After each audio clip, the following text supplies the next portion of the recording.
ഒരു കഥാപ്രസംഗവുമായി നിങ്ങളുടെ മുമ്പിൽ നിൽക്കുവാൻ ഞങ്ങളെ പ്രാപ്തനാക്കുന്ന സർവകൃപാലുവായ ദൈവത്തിന് സകല മാനവും മഹത്വവും പുകഴ്ചയും അർപ്പിച്ചുകൊണ്ട് തിരുനാമ മഹത്വത്തിനായി ഈ കലാവിരുന്ന് സമർപ്പിക്കട്ടെ. ഞങ്ങൾ ഇന്നിവിടെ അവതരിപ്പിക്കാൻ പോകുന്ന കഥയുടെ പേരാണ് മാനിക്കുന്ന ദൈവം. അധികരല്ല, കലാകാരരല്ല ഞങ്ങൾ, കേവലം ഗിൽഗാലിന്റെ വിശ്വാസം. അധികരല്ല, കലാകാരരല്ല ഞങ്ങൾ, കേവലം ഗിൽഗാലിന്റെ വിശ്വാസം. കാലപ്രവാഹത്തിൽ ദോഹയിലെത്തിയ കേവലം സാരാ പ്രവാസി മാത്രം. പ്രിയമുള്ളവരെ, എന്നോടൊപ്പം വേദി പങ്കിടുന്നത് കീബോർഡ് അഴിച്ചു പണിത് തന്റെ ഇഷ്ടം പോലെ കൈകാര്യം ചെയ്യുന്ന നിരണം ജോബി.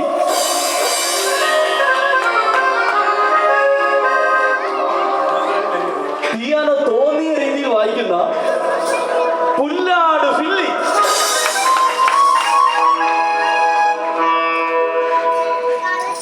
ചെണ്ട എങ്ങനെ അടിക്കാൻ അറിയാത്ത, എങ്ങനെ വേണമെങ്കിലും പഠിക്കുന്ന വെൺമണി ലിജു.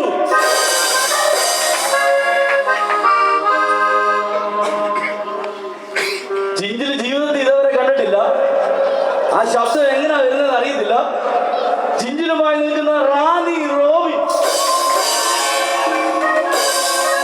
ഗാനവിഭൂഷൺ വലിച്ച് നീട്ടി പാടാൻ ബിരുദാനന്തര ബിരുദമെടുത്ത വളഞ്ഞവട്ടം മനോജ്.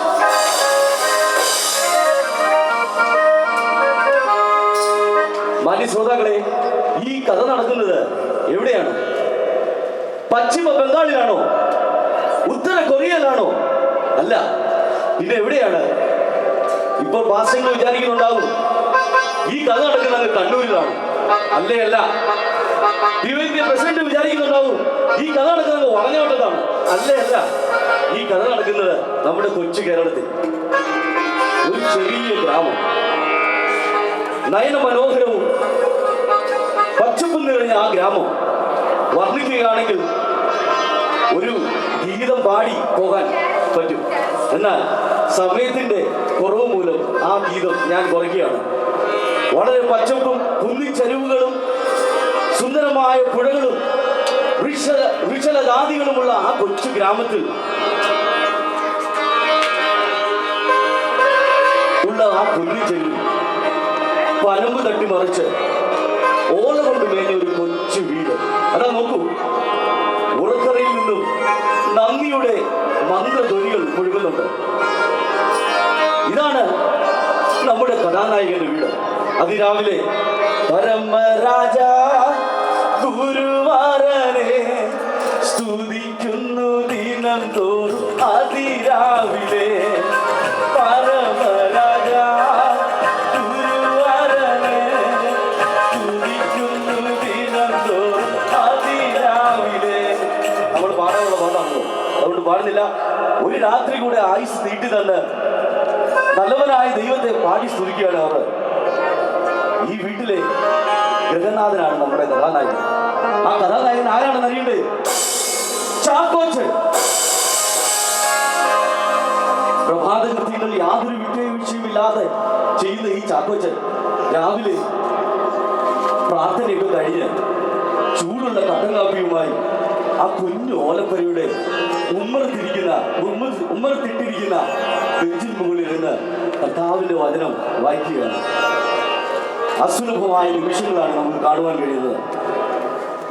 തന്നെ രക്ഷിച്ച, തന്നെ വീണ്ടെടുത്ത ആ രക്ഷിതാവിനെ എപ്പോഴും സ്തുതിക്കുവാനും എപ്പോഴും ആസ്വദിക്കുവാനും സമയം കണ്ടുന്ന ആ ചാക്കോച്ചൻ തന്റെ വചന ധ്യാനത്തിൽ തലയൊന്ന് ഉയർത്തി നോക്കിയപ്പോൾ ഒരു കാഴ്ച കണ്ടു. ആരോ ആ വീട്ടിലേക്ക് നടന്നു വരും. ചാക്കോച്ചൻ എഴുന്നേറ്റ് മുറ്റത്തേക്ക് ഇറങ്ങി ചെന്ന് അത്ഭുതം സഹിക്കാൻ വയ്യാതെ ഉറക്കെ വിളിച്ചു, എടി റോസക്കുട്ടി, ഇറങ്ങി വന്നേടി. എന്താ എന്നെ വിളിച്ചായിരുന്നു എന്ന മധുരസ്വരത്തിൽ റോസക്കുട്ടി ഓടി വന്നു. നോക്കി, നമ്മുടെ തോമാച്ചാനല്ലേ ആ വരുന്നത്. ദൈവമേ, എന്തിനാണോ ഈ വരവ്? വളരെ ആകാംക്ഷയും വളരെ ആശ്ചര്യവുമേറിയ ആ സന്ദർഭം അവർ മതിമറന്ന് നിന്നുപോയി. ചാക്കോച്ചനും റോസക്കുട്ടിയും അത്ഭുത ശബ്ദരായി നിൽക്കുമ്പോൾ അയാൾ അടുത്തു വന്നു. അത് മറ്റാരുമല്ല, തോമാച്ചന്റെ ജ്യേഷ്ഠനായ ചാക്കോച്ചൻ. നിങ്ങൾക്കൊരു ചിന്ത ഉണ്ടാകും, എന്തിനാണ് അവർ ഭയന്നതെന്ന്. ഏകദേശം 5 വർഷങ്ങൾക്ക് മുമ്പ് പാരമ്പര്യ സഭയും കുടുംബവും വിട്ട് പെന്തക്കോസ്തുകാരനായി ഇറങ്ങി തിരിച്ചതാണ് ഈ ചാക്കോച്ചന്റെ കുടുംബം. അന്നു മുതൽ അയാളെ ഏറ്റവും കൂടുതൽ ദ്രോഹിച്ചതും ഉപദ്രവിച്ചതും പരിഹസിച്ചതും തന്റെ നേരെ മൂത്ത ജ്യേഷ്ഠനായ ചാക്കോച്ചൻ. ആ സമയത്ത് ക്രിസ്തുവിന്റെ സ്നേഹം തിരിച്ചറിഞ്ഞ് ഇറങ്ങി തിരിച്ചപ്പോൾ ചാക്കോച്ചൻ ഇങ്ങനെ പാടി: നാട് വിട്ടു വീട് വിട്ടു നാമലായ കൂട്ടം വിട്ടു നാടിന്റെ ശോധനെ ധ്യാനം ചെയ്തോരാ. നാട് വിട്ടു വീട് വിട്ടു നാമലായ കൂട്ടം വിട്ടു നാടിന്റെ ശോധനെ ധ്യാനം ചെയ്തോരാ. അല്പകാലം മാത്രം ഈ ഭൂമിയിലെ വാസം സ്വദൂരമാണെന്റെ നിത്യമാം വീട്, എന്റെ നിത്യമാം വീട്. എന്താണ് മിഴിച്ചു നിൽക്കുന്നത്? ചാക്കോച്ചൻ ചോദിച്ചു.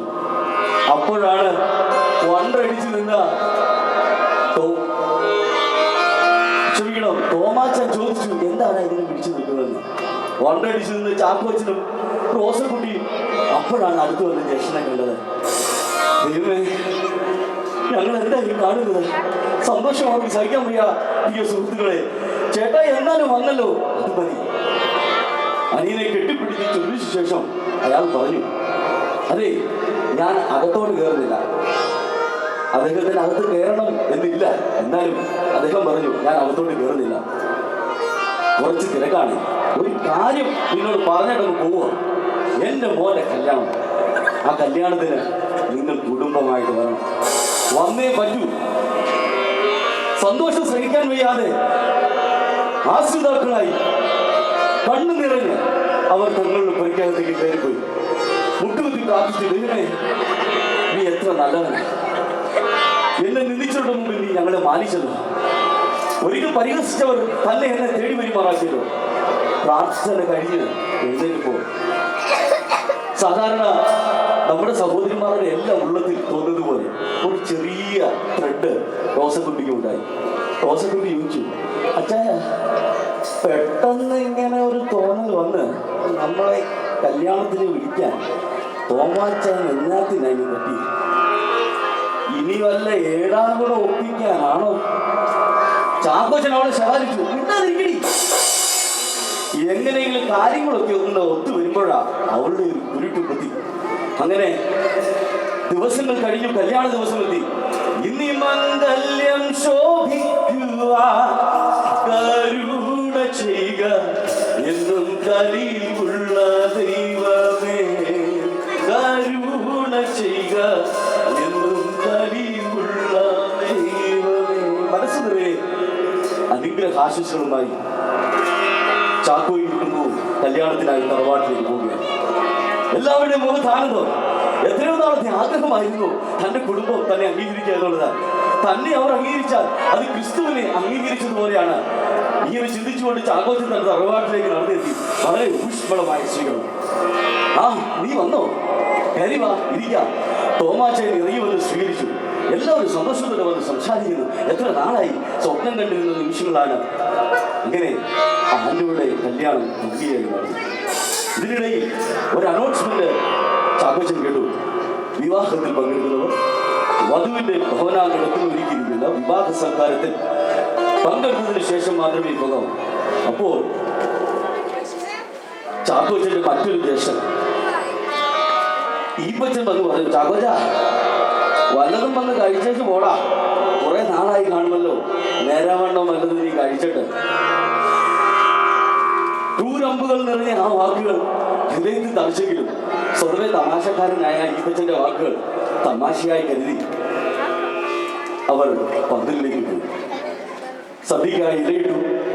കറികൾ ഓരോന്നും വിളമ്പി പന്തിയായിട്ട് എല്ലാവരും ഇരുന്ന് ചോറ് വിളമ്പിയപ്പോൾ വളരെ അടുത്തടുത്ത് ചാക്കോച്ചനും കുടുംബവും മക്കളും ഇരുന്നു. ചോറുണ്ണാൻ ഇട്ട ഇലയുടെ മുന്നിൽ ആകാംക്ഷഭരിതരായി കുഞ്ഞുങ്ങൾ ഇരിക്കുകയാണ്. ദിവസങ്ങളായി ഭക്ഷണം നല്ലതുപോലെ കഴിച്ചിട്ട് അതുവരെ കാണാത്ത കറികളും ഒക്കെ അവരുടെ മുമ്പിൽ നിരത്തി വെച്ചപ്പോ ഇപ്പോ കഴിച്ചു തുടങ്ങാം എന്ന ആഗ്രഹത്തോടെ അവിടെ ഇരിക്കുമ്പോൾ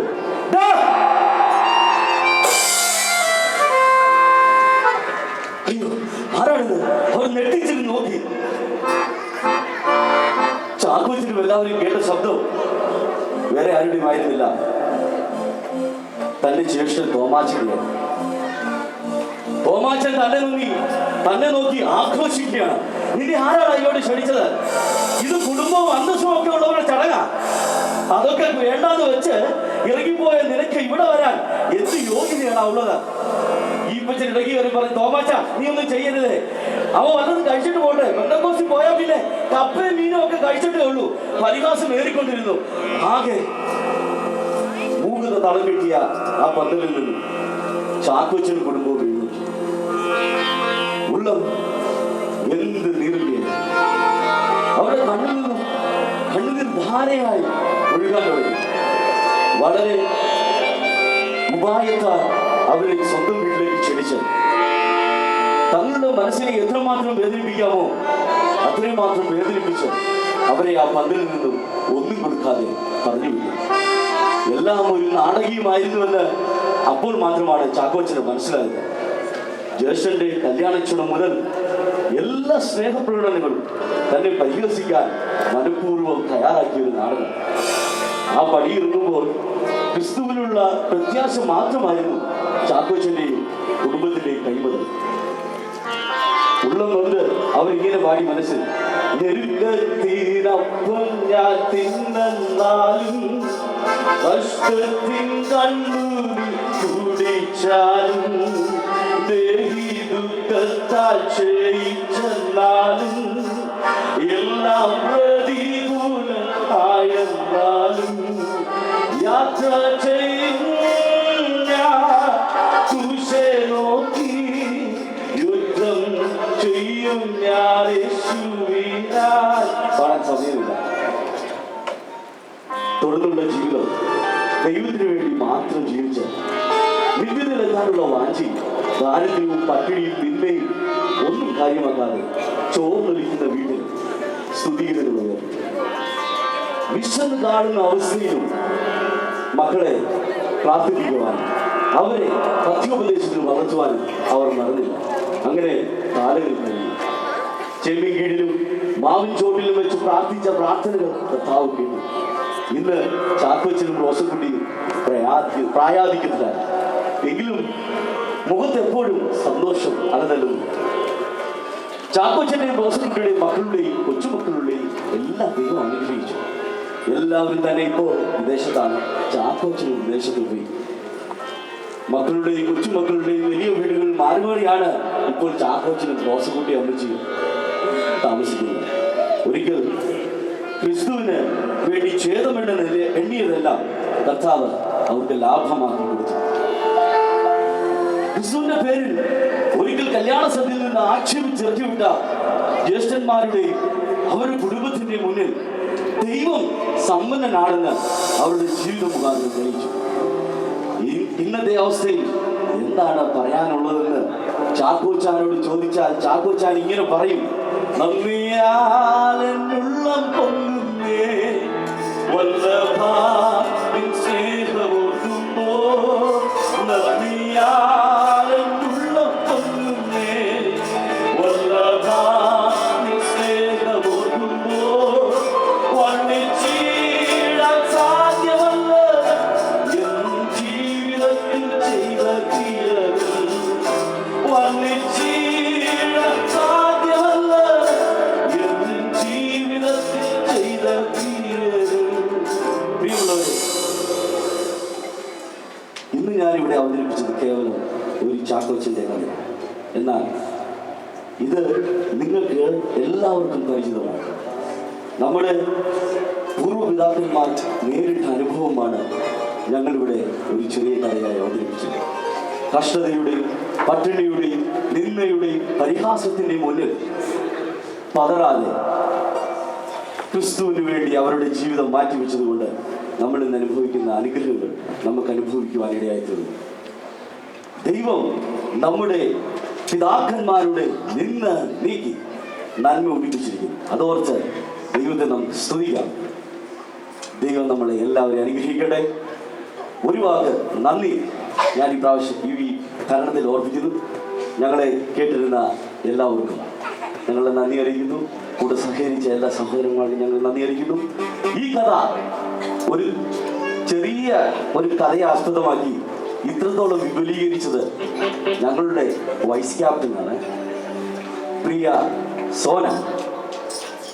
അതിമനോഹരമായി ഈ കഥാപ്രസംഗം ഇങ്ങനെ എഴുതി തീർത്ത പ്രിയ സോനയ്ക്ക് ഞങ്ങളുടെ ഗിൽഗാൽ ടീമിന്റെ ഹൃദയംഗമായ നന്ദി ഈ തരണത്തിൽ ഞങ്ങൾ അറിയിച്ചുകൊണ്ട് ഈ കഥാപ്രസംഗത്തിൽ വിരമിക്കുന്നു. ദൈവം നമ്മളെ അനുഗ്രഹിക്കുന്നു.